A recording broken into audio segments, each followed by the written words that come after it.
سلام، امروز اومدم با آموزش جامدادی دوزی مخصوص مامانایی تو خونه که میتونن با کمترین هزینه با پنلای آماده، حتی اگر خیاطی هم بلد نباشین میتونین با پنلای آماده برای بچه‌تون جامدادی دوزی درست کنید. و این پنلا از پیج خرازی من خریدم که به صورت آماده هستن و به یه دونه الگو نیاز داریم. یک کاد در 30x28 تهیه میکنیم و حالا اندازه ها رو من تو کپشن میذارم براتون و توضیح میدم که چیکار کنه. و 2 تا آستری نیاز داریم، یه دونه آستری برای پنل جیبمون و یه دونه آستری برای پنل بزرگمون. در ادامه توضیح میدم براتون و خواهش میکنم که حمایت هم کنید و حتما برای دوستاتون بفرستید.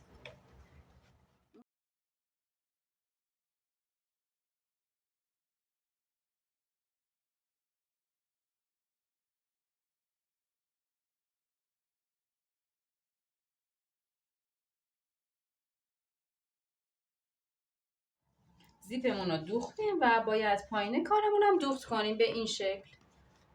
حالا باید کارمون رو به رو برگردونیم.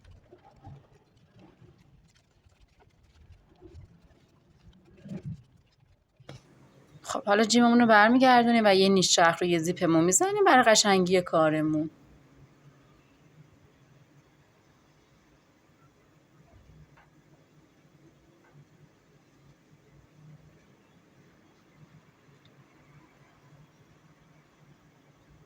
حالا الگوی کارمون رو باید از پشت به روی پنلمون جاگذاری کنیم و خط کشیش کنیم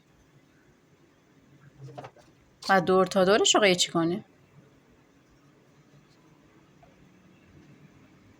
و بعد از بالا یکسان به سمت پایین میایم و زیپمون رو چرخ میکنیم.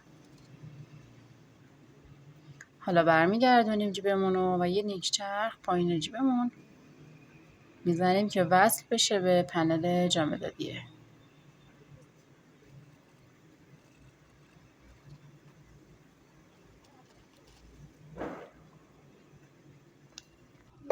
زیپ جیبمون رو میندازیم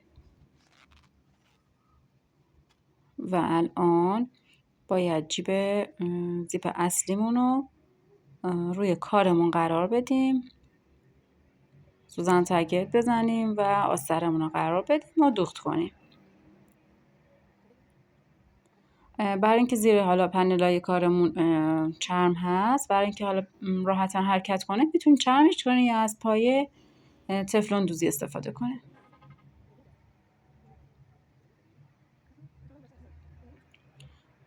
دو سمت زیپ اصلیمون رو پایین و بالا رو دوخت میکنیم و اضافات رو برش میزنیم و برو میکنیم.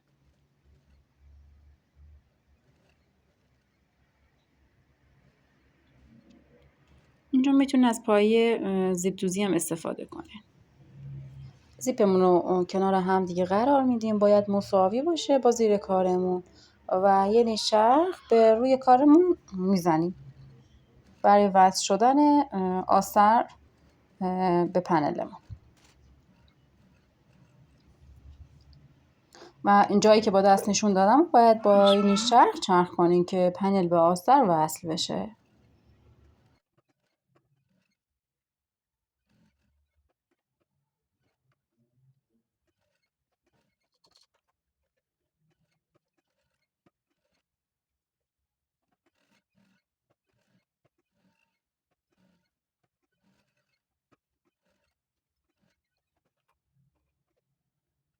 و دور تا دور کارمون که چرخ کردیم با قیچی برش میزنیم.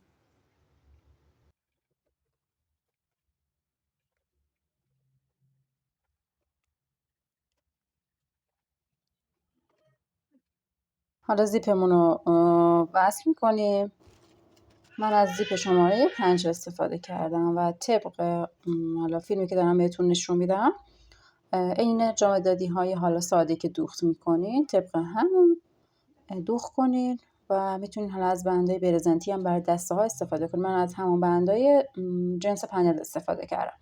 دوخت کنین، نواردوزی کنین، لبای حجم دارم بدوزین و به رو برگردونین.